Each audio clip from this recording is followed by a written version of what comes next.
Welcome back. Hi, Wobbsy here to Ghostpia Season 1. Apparently, this might actually not just be one episode and that's it. It might actually very well be the entirety of the first season. But, you know what, without further ado, let's get in there. Now, if I sound a little off, because I do have a bit of a cold at the moment, which is not great. Every time I decide I want to do these things, I get a cold, which is just always the best thing in the world, isn't it? Anyway. Episode 2, the day of the Nameless Anonymous's birthday party. Get out of here. Ah, she moves that. That's cute. It's like a dream. But this is a great start. Like, why are you pointing a gun at a guy's head? That's supposed to mean something good, right? As in, I never expected a present like this. It's like a dream. In any case, I'm currently in a room even fancier than Pacifica's place. The fireplace is so warm. And it's a different sort of warmth compared to electric heating. I'm eating ham. We all are, actually. There's a ham as big as my head on the table. And we're eating it with gusto for some reason. The world is a silent save with the clattering of tableware, the chewing of ham, and the occasional crackling of firewood. It's almost as if everything outside this room has been annihilated, and the world exists only for us to eat ham. And when I say us, I mean me. An unfamiliar girl, and a crying nun with a bloody nose. She's the one eating the most. The situation is very much like a dream. The softness of the high pile rug seems to numb my senses. It's like a dream.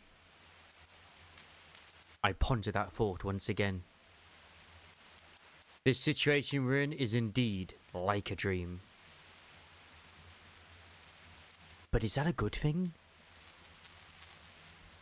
It certainly doesn't feel like a good thing. At least, that's what I think to myself as I prod the nun's temple with my pistol. I'm not going to question the pistol. Okay.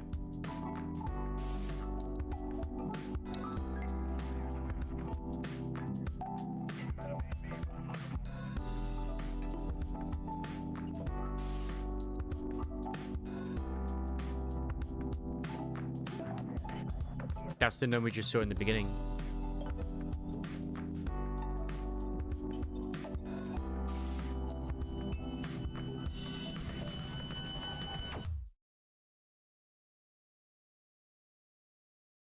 I remembered something. Just that it happened. I didn't remember how I felt about it or anything.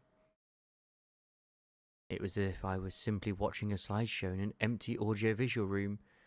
Completely disinterested. Huh? Did that happen? For real? As soon as I start to question it, my body feels like it's floating. My limbs clench for something to grab onto. And then I find myself on my bed. I had woken up. Was that a dream? That was strange. I spaced out for a while, but then I remember what I have to do and get out of bed. I gotta go to Pacifica's place.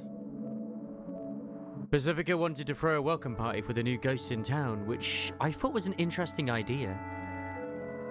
Pacifica also wanted to patch things up between me, her, and Anya. My outfit is simple. It doesn't take me long to get ready. I just need to put on my coat, and I'm good to go. There's one lackadaisical amnesiac ghost ready to go. But when I grab the doorknob, it feels much chillier than usual. I hope I can start filling the void inside me. At least a little. hopefully. I'm not so empty that the wind blows me away. I head outside with a smile on our face for once. It's been a long time since I've gone outside during peak ghost hours instead of leaving close to dawn. In fact, it's been so long I've forgotten when the last time was, which means it might as well be my first time. I'd expected the ghosts are taking their distance from me, so I walk as quiet as I can, even trying to stifle the sound of my steps on the snow. I try my best to smile and be the friendliest ghost I can be. I am trying to interact with other ghosts more, so I need to get used to it, and I need them to get used to me. I don't know if I can, but I have to try at least. I still hate it when people look at me though. Even if they don't say anything, it makes my skin tingle. It's as if gazes have mass. In fact, gazes are kind of like ghosts. Not exactly sure how to elaborate on that thought, but they just are. Well, in any case, it looks like it'll take quite a bit of time for me to get used to walking around in public. Once I take a turn up Main Street and get to a somewhat quiet residential area, I instantly feel relieved. It's much easier for me to walk when there aren't many people around. Pacifica's house is at the end of this long street. Almost there. The path to Pacifica's house requires passing through Main Street. It's always a little tough getting here. I wish Anya could have picked me up. She can drive. But ever since that incident, I think it's best not to get her in a car. That said, if she still had that car and gave me a ride, that'd be nice. I know it's an unreasonable hope, but I'm free to imagine. If I can imagine things like that, then I guess I'm relatively calm. I'm suddenly caught off guard when someone calls out to me. I need to jump out of my skin, and that's when I realise how careless I had been. You got the charm, little missy. A scraggly voice calls out to me like the sound of someone prying open the rusty trunk of a totaled car. It's so grating and abrupt it makes me shiver a bit. It's the old man. Yes, old man, I do have time. I give him a weird answer without thinking. How embarrassing. It's because you caught me off guard. I mean, what time is it? I suppose I misplaced my there wristwatch. Hearing the voice is sitting on the walkway, leaning on the side of a building with his legs out. If I had to describe the old man in one word, that'd be dirty. He's literally sitting on dirt, so he looks even dirtier. It's hard to fathom it in a town like this, but he appears to be homeless.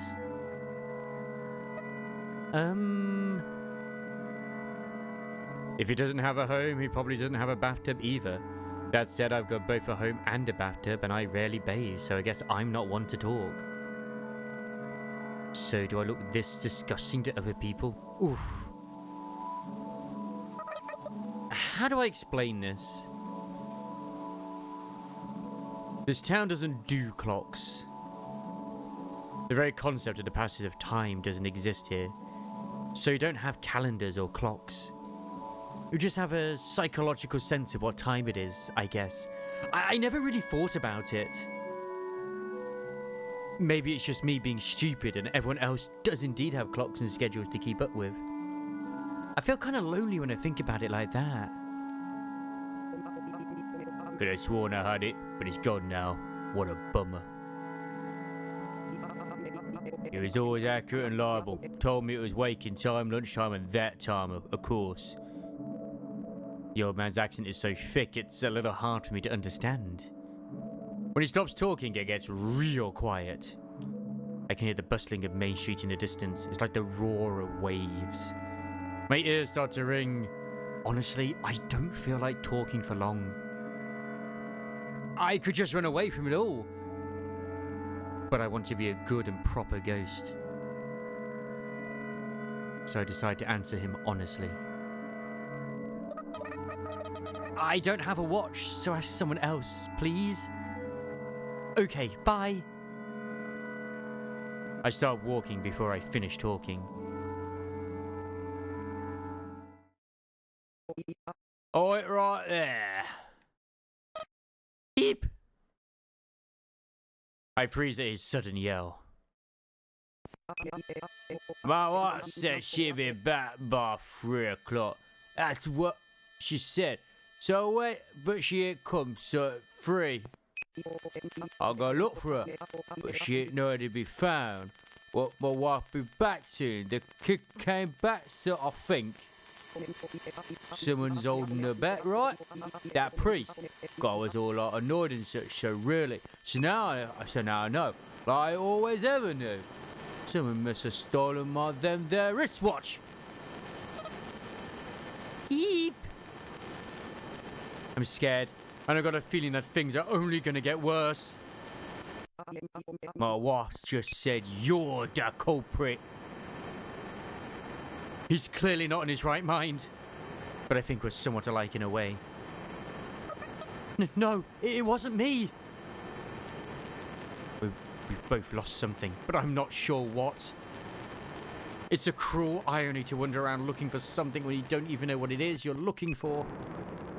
It's incredibly frightening to think that he and I look alike to those around us. Yeah, sure. Wouldn't lie to me. Oh, I oughta learn you a lesson.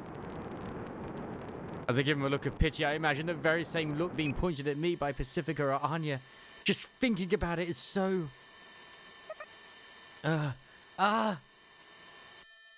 lose my footing. It's been ages since I've last felt an earthquake. Obviously, it's all in my head. This town's never had an earthquake. Booyah! For some reason, seriously, why? The elderly man strips off his clothes and lunges at me. I barely dodge, but what if I didn't react in time? I shudder at the thought. I gotta run.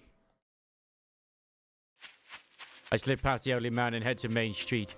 It's not a place I'd like to go, but it's much better than sticking around here. I'm seriously starting to worry that I've been sealed away in a world with just me and the elderly man. I can hear rough breathing approaching from behind. I'm so dizzy, I can't get proper footing. The narrow path feels like an infinite corridor. This town only has 1,024 people, so it's not surprised that the population density is low. Not sure why that thought passed through my head. Guess my brain just wants to escape from reality. By the time I leap out into the bustling Main Street, I'm out of breath, despite not having run that long of a distance. I don't scream for help. I wanted to, but I hesitated at the last moment. The ghosts look at me with fear in their eyes since I rushed so suddenly out onto Main Street. I feel like this has happened before. I can suddenly feel the cold snow through my boots again. My nose tingles. The elderly man catches up to me wearing just his undershirt. I've finally gotcha. Please, stop already. Our eyes are different. Oh, that's interesting. I shout. Part of my brain, or rather a part of me, says, you should have just ignored him from the start. The elderly man stops and stares. Did my shouting catch him off guard? Whoa. The old man's eyes begin to water, and it's not because of the snow. He's crying. Why? Why am I alone? Why won't nobody love me? His cries echo even louder than my shout. What's his problem? I want to know. I really do. This is really uncomfortable. It's like when someone points out something that you just can't unthink. I'm starting to get nervous here. I don't know. I avert my eyes and walk away. I've taken a bit of a detour, but Pacifica's house isn't too far away. And this time, I'll make sure to ignore everyone. The elderly man stops crying when I start walking. The path clears. Crunch, crunch, the snow crackles underfoot. The ghosts chatter, their voices masked by that faint sound. I keep walking. I know the answers to your questions, little missy. I don't stop walking. Crunch, crunch. He's bluffing. I'll tell you the town's secrets.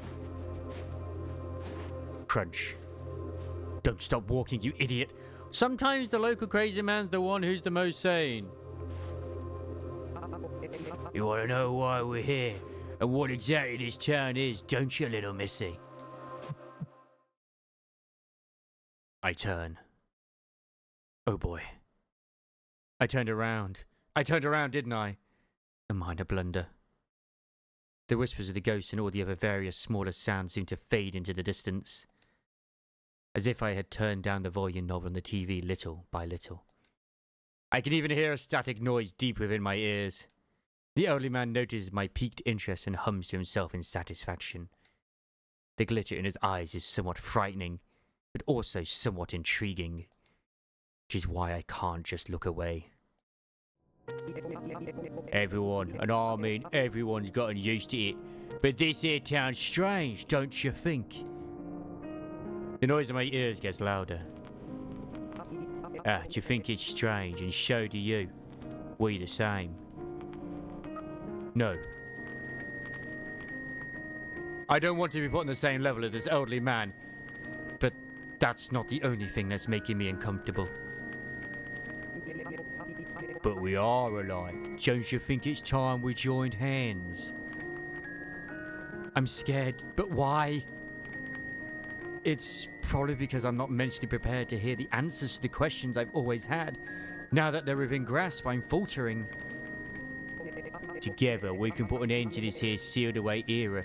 It's a win-win situation, see? I'm curious, but I don't want to know. You know, it's like when someone at school says they know your crush's crush. In the worst case scenario, that curiosity could make me turn out like him. The elderly man takes a step forward. He reaches his arms out, as if offering me salvation. Unfortunately, deep down in my heart somewhere, I do want salvation. So, what do you say? Zzzt. The noise grows louder. No. Please, no. I reject him twice for good measure, because I almost impulsively took him up on his offer. Why not? It is simple, you know. He takes another step forward. He grabs my hands. His hands are so much bigger than mine, and they're warmer than they look. Oh no. Why don't you be me daughter? Snap. What he said just now snaps me wide awake, as if I had woken up from a dream. The elderly man's weird undershirt. His clearly abnormal mental state. My loneliness.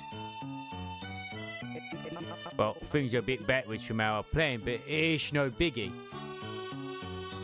He starts swinging my hands around as if giving me a double handshake. You know, my daughter loving honey, she's sure to come home if I bring home a daughter, or else there ain't no God. Is this some sort of scam? Maybe it isn't. But I'm getting really annoyed now. Sorry, but I've got to go. You can't go, He won't let go. His grip is surprisingly tight for an elderly man. Let go! No, I ain't ever letting go. Not again! I can't help you! I just need someone, anyone, it don't matter who. Someone, anyone, it doesn't matter who. Those words cut deep. And that's why. Le fait folk! I hold the elderly man away without even thinking about it. Somehow, I just know that if someone's gripping your hands and in your face and they just so happen to be taller and lighter than you, they're easy to throw down. But when did I learn that? The other man's back crashes against the wall of a building.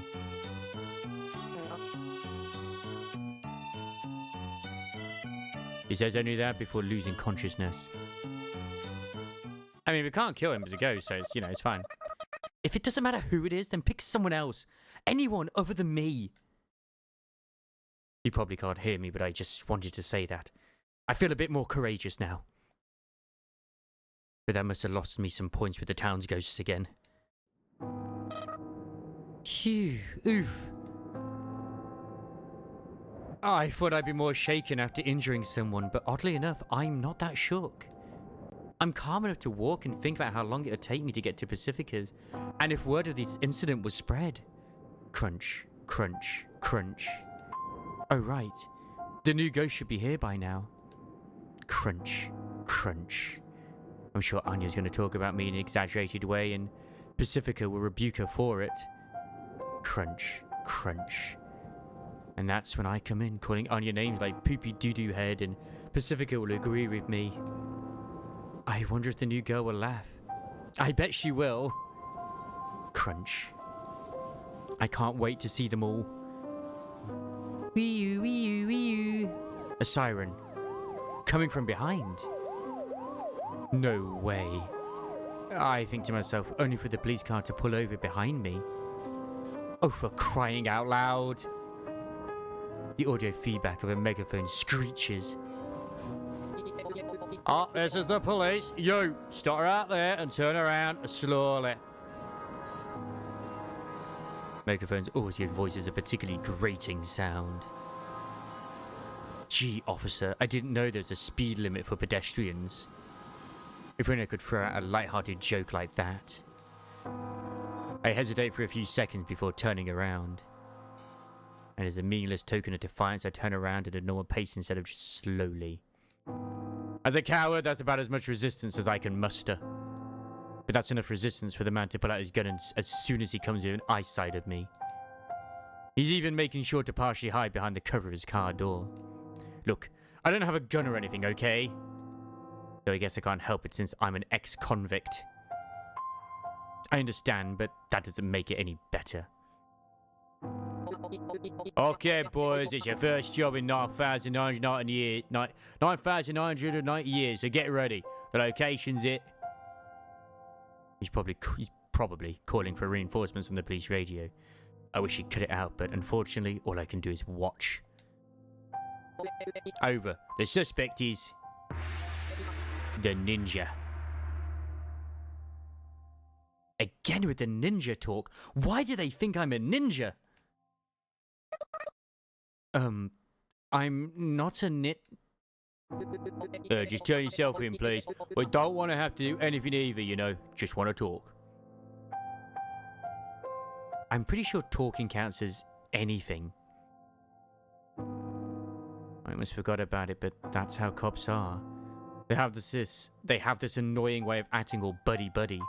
It's annoying, yeah, but in a way that brings me back. Brings me back to terrible times, that is.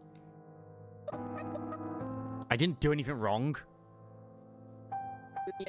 But there's your report, you know. You assaulted an elderly man, didn't you? I didn't do anything. And I've got somewhere I need to go, so if you'll please excuse me. Okay, so how do you explain the elderly man slumped out over there? Self-defense. Everyone guilty of excessive force claims self-defense, you know. But... this is a no-but situation. But this is a no-but situation kind of but. This waste of time sluggishly drags on. Shut up! Here comes the police. Oh, where is she? Rushing in from the back alleys. Oh, where's the ninja? 3 uniformed officers file into formation. Oh, it took you boys long enough. From 3 different paths at the same time. Now then, you mind taking a little trip with us to the station? When their superior gives the word, the officers casually disperse. They block access to the back alleys, trying to prevent me from escaping, surrounding me. As if I'm a criminal. Or perhaps a criminal ninja, to be specific. Two of them seem like they're just itching to go. The welcome party must have started already. Maybe they're sad I'm not there. Maybe they're mad. But it's not my fault. When I think about it like that, I start to feel the irritation boiling up from the pit of my stomach, mixed in with some other emotions. I want to run away from here. Sorry, but I've got to go. I repeat myself. When I take a step forward, one of the officers takes out his gun as if by reflex. Fast, precise movements, almost like clockwork. It seems to set off a chain reaction as the other two officers also draw their guns. I don't have time for this, so I can't stop now. One officer stands in my way, pointing his gun at me, but I still don't stop. Oh, shoot! I mean it! You're shootins'. I ask that question, and then another step forward, then take another step forward. He shoots his gun. It doesn't hit me. Dodging gunfire isn't hard as long as you pay attention to the trigger finger and the way the muzzle's pointing, as someone once said. You can't dodge a bullet, but you can dodge a gun. At least, I think someone said that. Is it true, though? I get the feeling that didn't really happen. In any case, I snatch the officer's gun and kick him in the gut, knocking him out. Underneath his thick clothes and thin flesh, I can feel his bones break through the tips of my shoes. Or tips of my toes, should we say. Oh damn, we got a gun now. A ninja. You think I'm a ninja, huh? Oop. Then you better not complain when I act all ninja-like. You want me to be a ninja so bad? Then fine. I'll be your ninja. You got a problem with that? After a moment's delay, the guns start firing one after another. I leap since the officers had their sights narrowed to aim for just a second. It'll probably look like I teleported to them. But a second is all I need. Before they can find where the ninja vanished to, I swoop down and slam my foot into another officer's head, knocking them out. I follow up by training my sights on the third officer mid-air and shoot out both his kneecaps. Unable to stop the momentum of the bullets, his bones and flesh tear open like a pair of red roses. Only the police chief remains. He's got a double-barrel shotgun. He seems to be preparing something behind the cover of the police car door. Is that the awkward pump action of a shotgun I hear? My suspicions are confirmed when I see him awkwardly point a muzzle through the tinted glass. But I don't stop. I hold up one of the felled officers as a human shield as I advance. Do you dare shoot your ally as he still breathes? He dares. I admire your guts, Chief. The police car window shatters, the glass shard twinkles as they dance through the air. But you forget that I can leap. Now you have nothing to show for your guts, and his allies' guts are showing for nothing. As I dodge the widespread of shotgun pellets, I look down at the astonished face of the chief. I brace the lower half of my body for the landing. Why'd you look so surprised? This is what ninjas do, isn't it? It's your own fault. I know I've always wanted to dream, but this is pretty much a nightmare. Before I realize it, I hear that noise in my ears again. My nerves are right on the edge. The soles of my shoes touch the ground. Thankfully, I don't slip on the snow. This is your own fault. Wait before he can finish pumping his semi-auto shotgun again. That's a double-barrel shotgun. I've got my gun pushed right up against the chief's temple. Please, put that thing down. Oh, yes, ma'am.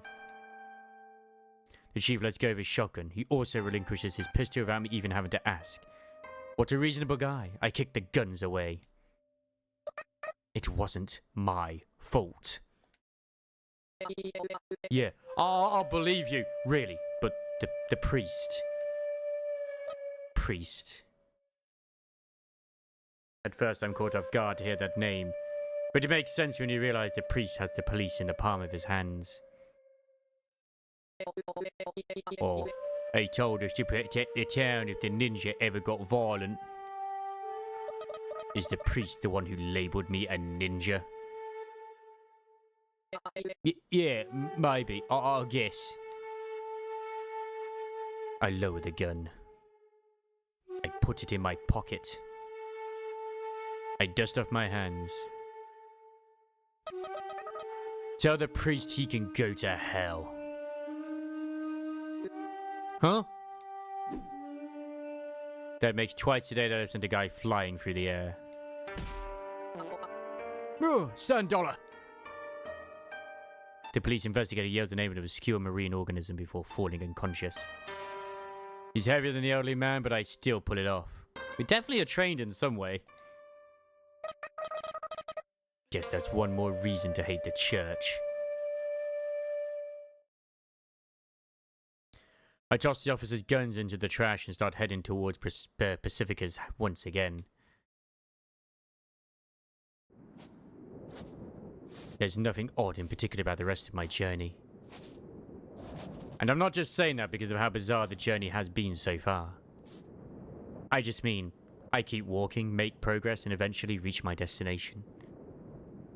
Pacifica's house is a little bit away from the center of town, but none of that really matters now that I'm here. It's a splendid house that even I can appreciate. It's different in every way from my apartment. It's spacious, warm, and standalone. You'd expect a rich, friendly family to live here. And yet Pacifica lives here by herself. But then again, so does every other ghost in town without exception. There's a weather-beaten sofa sitting out in front of the house. A ghost man sitting on it. He looks away as if I'm an eyesore. I don't remember this sofa. Maybe it just slipped my mind. It strikes me as strange that it's sitting outside all exposed to the elements. Then again, this whole town is weird at its core, so strange is nothing out of the ordinary.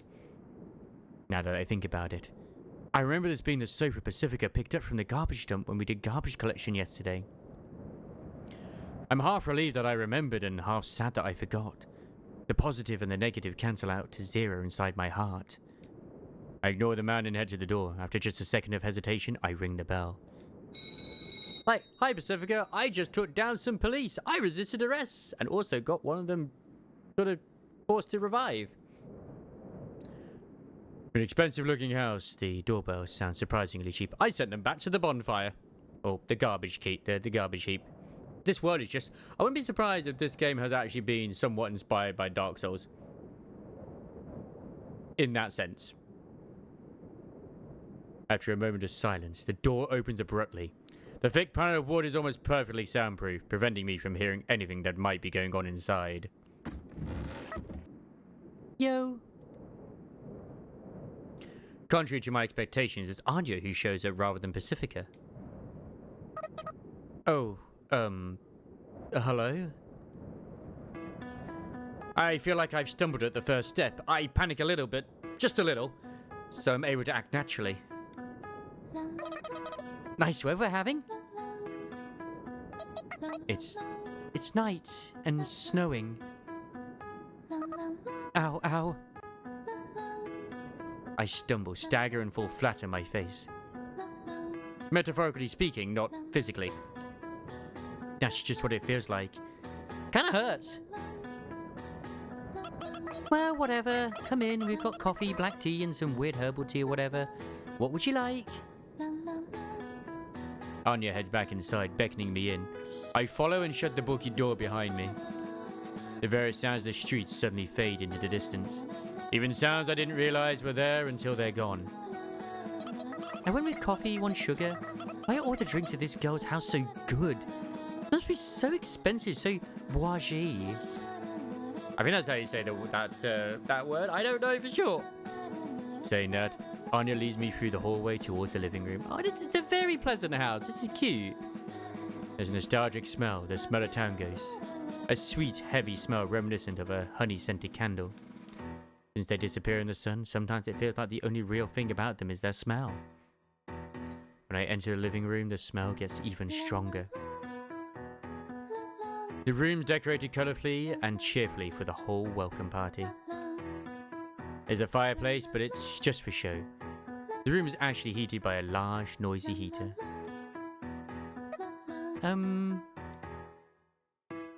I hesitate before addressing Anya. Oh, do you just want hot water?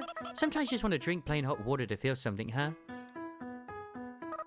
No, not that.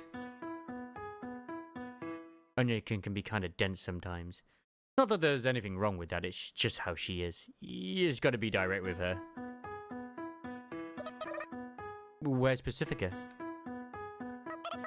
Oh, she went to go pick up the new girl. Oh, I guess I jumped the gun then. I thought Pacifica had already started the welcome party. Am I late? Well, you are pretty late, but I think Pacifica's facing some issues on her end too. I'm a little worried that it's my fault since my violent rampage could have caused delays elsewhere in town. Speaking of my violent rampage, I wonder if Anya will hear about it soon. Pacifica's got ears everywhere, so she might have heard about it already. I feel dejected. I don't want to think about the subject. So let's switch gears. About how late am I? Relatively. Meaning...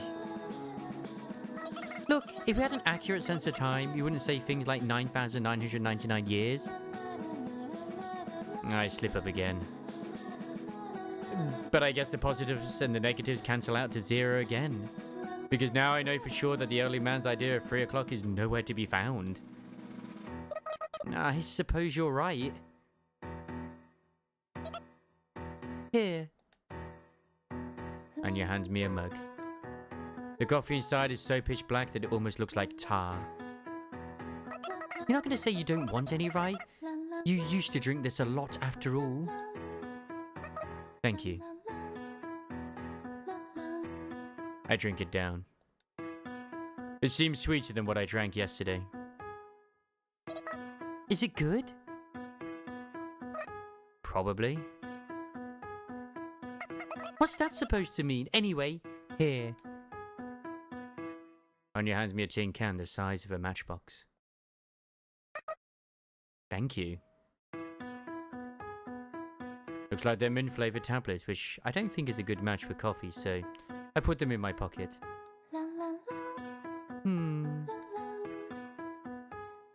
Anya sits back on the sofa looking pensive, but not angry. At least that's what it looks like to me. She's got a mug in her hand, just like me. She stares at the surface of the black liquid. I stand at the entrance of the room. Watching her. I forgot to ask her where to hang my coat. Say... Anya looks up. I start to worry that I've been staring too much at her. Yes? Sorry if we're bothering you. Bothering me? About what? That's what I should have asked, but I'm a little too late. Anya starts talking again before I say anything. If we're not bothering you, then that's fine, but I don't want to be a bother. That's just a lose-lose situation all around. Anya talks in intermittent bursts. It takes me a moment to figure out what she's talking about. Are you talking about calling me over here? If it's a bother, then I'm sorry. You don't look like you're enjoying yourself too much, and you look like you hate it when I talk. I just want you to believe me when I say there's no hard feelings or anything. I feel a little hopeless.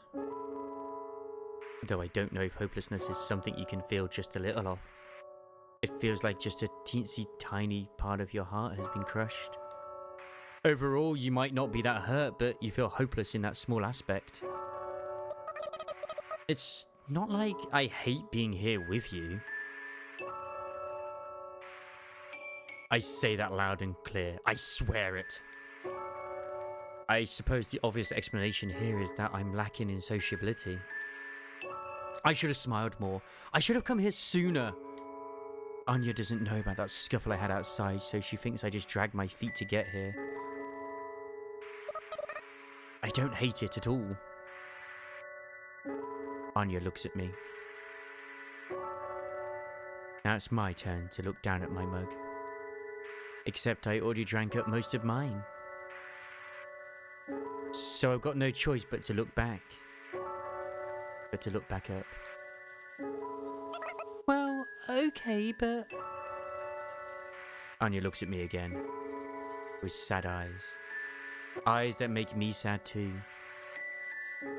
Though not as sad as her. But I wanted to do it. Anya murmurs. We decided that this is what we should do, even if you hated us for it. What you should do? We wanted to make a new friend for you. It's the least we could have done. After all, it's almost like we had stolen ourselves from you, I guess. I get what she's trying to say. It's almost painfully obvious to me. We want you to have friends, even if you hate us. We could at least get the new girl to be your friend, couldn't we? But that part I just can't understand. I'm sorry, I really am. I'm sorry if we're being too nosy, but still. You've got it all wrong. For a moment I thought I could hold myself back, but I realize I just can't. I shout. This is all just a big misunderstanding. Yes, this is a misunderstanding indeed. One huge misunderstanding. I hear a voice from behind. Pacifica's standing there with snow still clinging to her body. Pacifica? If you're wondering why I came back alone, it's because those poops at the poopy church kicked me out for some poopy reason. Pacifica talks up a storm in a single breath, but she doesn't stop there. And yet I still did my best to leave with a smile. And what do I see? A stupid client calling out to me even though I said I'm closed today. But I still handled it with a smile. Anyway, I came back because I was worried about Sayako. And what do I hear you telling her? Huh? Look, I just felt like I had to say it. I mean, it's not fair to hide it from her, is it? Fair? I see. Fair. Huh? Look, timing is everything when you've got something to say. If everyone spoke what was really on their mind all the time, we'd have nuclear warfare and the world would be blown to bits. Assured mutual destruction. Don't you get it? I'm sorry. Pacifica's angry look causes Anya to completely shrink away. It's kind of sad to see her like that. It's okay. I don't mind at all.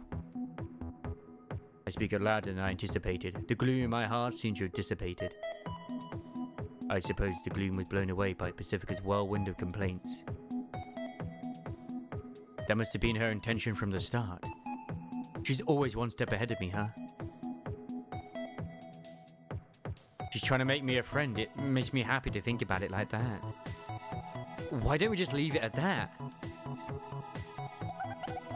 If you want me to hurl this empty-headed redhead out of the window, just say the word. How about it? Yeah, there's no need for that. You're too kind, Sayako. Wouldn't you agree, Anya? I'm so sorry. It's okay, really, it is. When I let out an exasperated sigh, Pacifica holds my hand. She then looks me in the eye and says, You know as well as I do that this girl's kind of blunt. She doesn't mean anything bad by it, okay? Okay, if I can find the next thing to say. Oh, the doorbell rings.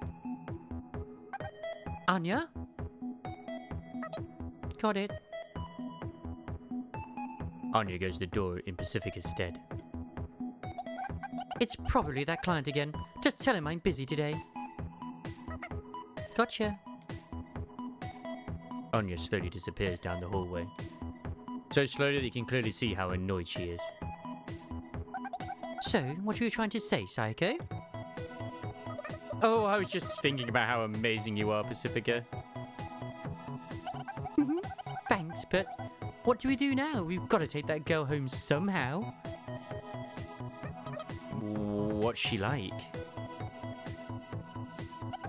Well, I only caught a glimpse of her. Suddenly. Gah! Anya shrieks at the front door. For a second I think it's the police, but I just incapacitated them, and that gwah sounded like a gwah of annoyance or disgust more than anything. I wonder what that's about. Hey, Anya, what's wrong? Oh, I'll be right there. Damn son of a bitch. An exasperated Anya peeks into the living room. Passy, you've got a visitor. A small creature hops up from behind Anya.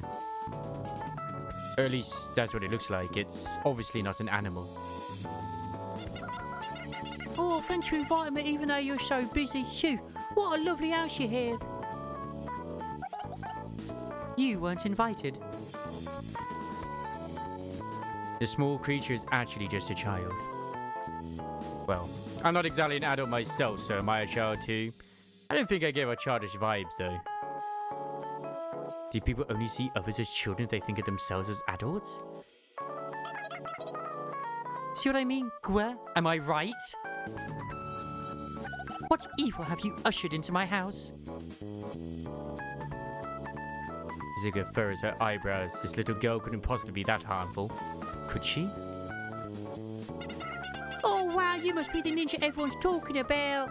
It's a super honor to meet you in person. As soon as the girl notices me, she speaks up with sparkles in her big round eyes. She was there, and we referenced her as the nun in the dream, and we were pointing the gun at her head while she was eating ham. Interesting. I probably am. Hi. Oh, it's a pleasure to meet you. She takes a few steps towards me. She then cutely removes her gloves and reaches out for a handshake. There really shouldn't be anything cute about removing a glove, but somehow she pulls it off when she pulls it off. When I timidly reach out my hand, she giggles as she takes my hand in both of hers and firmly shakes it up and down.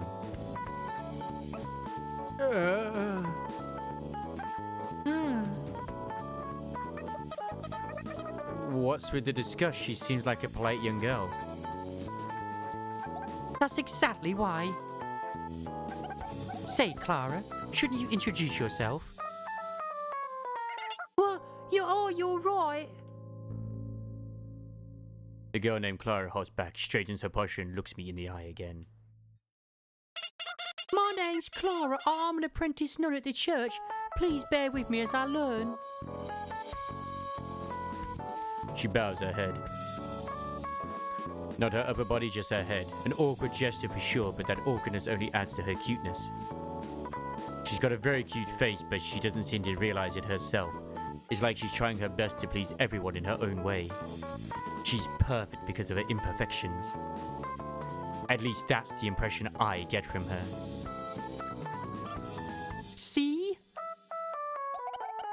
I'm sure you understand now, Sayako. Huh? What? You see, this girl isn't clergy or anything, she's just a normal girl.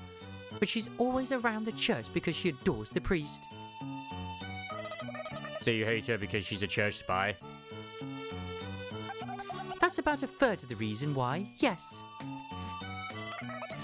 She may look cute and innocent, and she's even modest and unaware of how cute she is. But she does cutesy kiddie stuff every now and then. That's why everyone loves her, she's perfect. And because she's loved, her perseverance is unbending. She's so pure, it makes everyone love her all the more. You people hate that kid. That's why she can't even tell if someone hates her or feels uncomfortable around her. And just makes everyone around her love her more and more. So she's happy every day, and so's everyone around her. There's something blood-curdling about Pacifica and Anya's explanation. The way they're blocking the exit as they talk makes it feel like they're initiating me into some sort of cult. I suppose that's pretty much the opposite of what they're doing, though. Everyone loves that kid. She's cute, cheerful, unbiased with her unconditional love, and she has an irresistible charm. Well, I haven't done anything worthy of praise. I just want to be like the priest. Ah. She's got a very cute face, but she doesn't seem to realize it herself. It looks like she's trying her best to please everyone in her own way. She's perfect because of her imperfections. I take another look at the nun in training in front of me. What? She kind of pisses me off. I know, right? It seems we've come to an understanding. It basically boils down to how it makes one feel to see this perfect little girl living her perfect little life. Many people will probably think she's cute, but some won't. So you're projecting and using her as a scapegoat for your own inadequacy? You could say that. Well, I guess it's kind of creepy for everyone to like someone, so I guess that's natural. I won't deny it, but I won't apologize for it either. Okay, let's toss her in the fireplace. It's been a while since that thing's been useful. Big old Miss Anya, what a funny joke. Oh, come on, damn it! Only looks upwards pleadingly as if she's given up on everything. She shuffles over to the sofa and collapses onto its soft fabric. Clara sees that and says, Miss Anya. Oh, Miss Anya, you're so funny. Which only causes Anya to groan again. Well, anyway, what brings you all the way out here today? I've got a bit of a hunch. Pacifica crossed her arms and gives Clara an ice-cold glare. But Clara just looks back at her without batting an eye. I can't believe it. Oh, right, it seems there's a misunderstanding about the new ghost in town, so... I've had enough of that poopy priest's excuses. The priest isn't poopy! The poop isn't priesty. He's a priest! He's a poop. Priest! Poop! Priest! Priest! Poop! Priest! Poop! Okay, fine, he's not a priest, he's poop. I get it. Yeah, he's poop. What? Would you cut out the why, you poop? The priest is a wonderful man. I'm sure he has his reasons. I believe you'll understand one day, Miss Pacifica. What reason could he possibly have to label the new girl dangerous and lock her up? I'm sure he can't give any reason that people would understand right now. I believe he'll explain in full when the time comes. So why did you come here personally? I didn't want you to hate the priest, so I came here to come to his defense on his behalf. So you're saying the poop didn't send you here personally? Ah, you should have just said so sooner. I thought for sure the poop had entrusted you with some poopy message. No matter how much Pacifica makes friends, the priest Clara's eyes never lose their shine. I could do nothing but shudder as I watch the conversation unfold.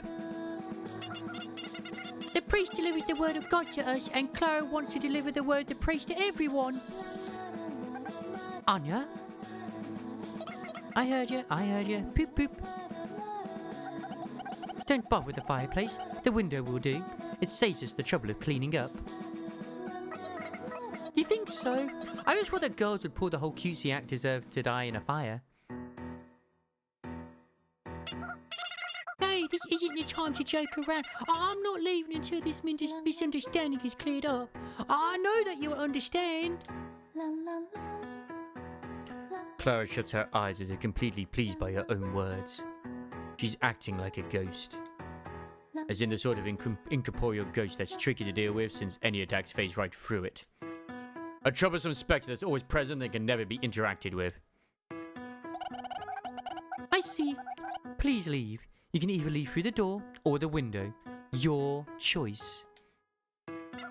No, I'm not leaving. Let's be friends, Miss Pacifica, Miss Anya, and Miss Ninja. Okay, look. I'm not a ninja, okay? I see you've chosen the window then. Are we actually going to throw her out the window? Pacifica lets out an exasperated sigh.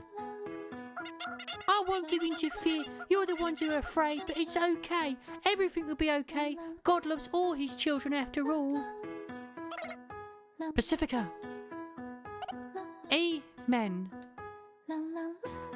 Pacifica grabbed Clara by the shoulder. And we threw her out the window. We actually threw her out the window. Didn't even open the window, just threw her through it. I feel tired all of a sudden. Today's just the worst.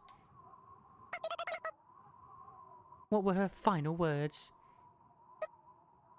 What? Why would you say "wah" when you've been thrown out of a window? At least say "eep" or something. Guys probably like that part of her. Guys probably like that part of her. The "wah" part, I mean. The wind's blowing in through the broken window, but none of us complain. We'd rather invite the cold in than invite her. The decorations sway in the chill, invisible wind. Anya and Pacifica ignore it as they sit back on the sofa. I'm sorry you went through all this for me. I sit directly on the floor a little bit away from them and lean against the wall. Warm air rises, so it's much colder near the floor than you'd expect. I hate myself for failing to find a better seating position. Having failed to accomplish their duty, the welcome party decorations look somehow cold. That poor new ghost. I hope for her sake that she's not the cutesy type. Don't worry about it. I'm not mad at you, Sayako. I'm mad at the church. You know that, don't you? Well, yeah, but I was thinking I caused you a lot of trouble. I don't know the specifics, but I realize Pacifica's working really hard. For my sake. So that she could make me a friend. Even if I stop being her friend? What's that supposed to mean? I didn't hear everything that the dummy Anya over here said, but it's not like we want to stop being friends with you or anything. We just wanted to do something for you as a token of reconciliation. But physical objects quickly disappear, you know, so we wanted to give you a friend. It's like planning a surprise party. We've already gotten this far, so might as well see this whole thing through, right? We didn't mean to trick you or anything, honest. Yeah, I understand. It's okay. Actually, I should be apologizing for all this trouble I've caused. Before I can finish that thought, I sink into silence. I'm cold. The heater's on, but that's like bailing out a sinking ship with a thimble. It's too cold for comfort. Aren't you cold? Why not sit over here? Yeah, that's right. Pacifica and Anya scooch over and make room for me in the middle. It should be much better than the floor. I mean, it should be. And we might all be warm if we share body heat. I get up, stand in place and hesitate for quite some time. In the end, I decline the offer. I tell them I'm going home since I'm tired today.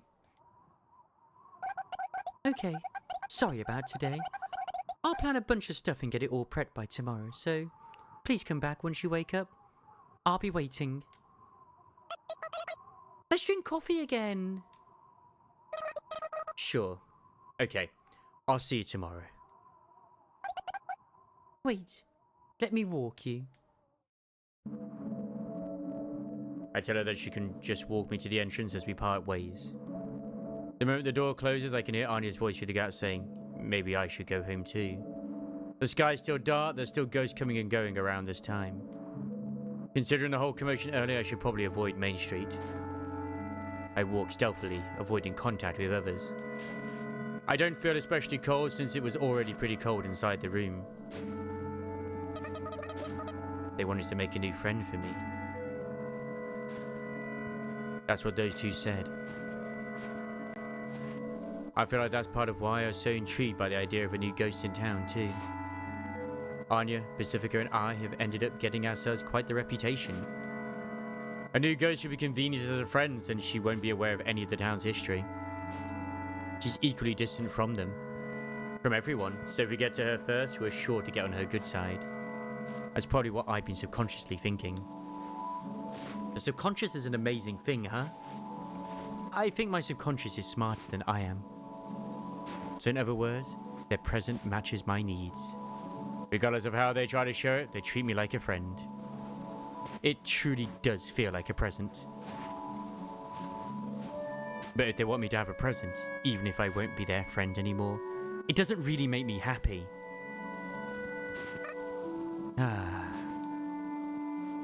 I sigh.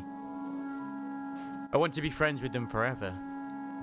I never really thought I needed a new friend. I'm satisfied just spending time with the two I have. I'm saying that would be like telling them, no thanks, I don't want your present. I don't want to do that. I feel like presents should make both the recipient and the giver happy. I mean, I've given presents myself before, haven't I? Hopefully I have. I desperately search through my empty memory and arrive at my apartment before I know it. I'm home. Pacifica's house isn't that far away, but I feel like I've walked quite a distance. I wonder what happened to the elderly man and the police. Hopefully they don't come for revenge. I don't want to be thrown and shot repeatedly as payback. Payback. That gives me an idea. Oh yeah. I figured out something I can do. Maybe I can pay them back somehow. I don't think I've really used my brain to think of something like that in a long time. Teehee. I can't hold back a giggle. Just when they thought I was out. That's the cryptic thought that comes to mind. And as soon as it crosses my mind, I tumble down the stairs. That doesn't stop me from thinking about how I can pay them back.